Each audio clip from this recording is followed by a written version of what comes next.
ba ay nagtataka kung bakit nababawasan ang subscribers mo? Panoorin mo tong video na ito at tiyak masasagot yung katanungan mo. Paano nga ba magbura ng mga spam comments? Ano ang mga spam comments? Don't forget to like and subscribe and hit that notification bell para lagi kang updated. Unang-una, pumunta sa Google Chrome. Ayan. Pindutin mo, i-type mo ang www.youtube.com o kaya, if may default ka na, i-click mo na yung youtube.com. So, ayan. Wait lang, loading pa. Tapos, hanapin mo yung picture mo. Yung may picture mo, ha.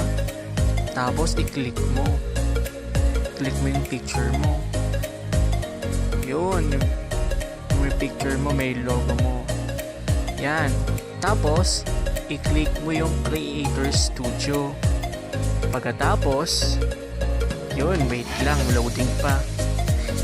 Yun.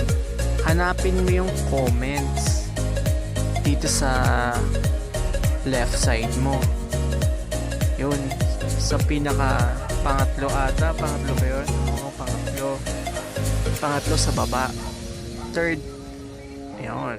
Ay, pangapat pala. Sorry. Yun.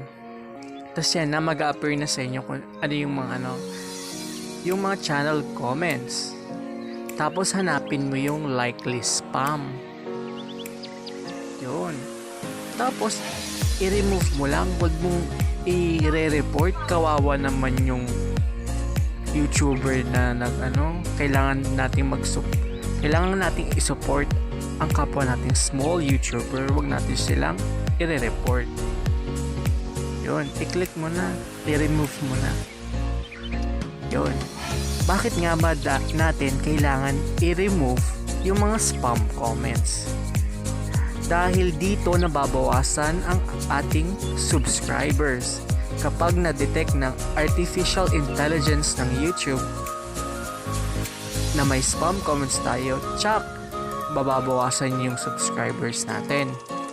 Salamat! Ano nga ba ang mga spam comments?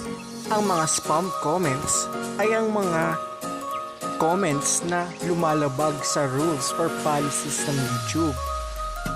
Kaya dinidelete nila ito. For example, yung mga YouTuber na nagko-comment ng sub for sub, for subbing, ganyan, na-sub na kita, sub me back, mga ganun. Dinidelete yun ni YouTube. Kaya dapat, as a uploader of that video, maging liable tayo sa pag-delete. Huwag nating i-report kasi kawawa naman sila. Salamat, sana may matutunan kayo sa video kong ito. If meron kayo natutunan, hit that notification bell para lagi kang updated sa mga videos ko.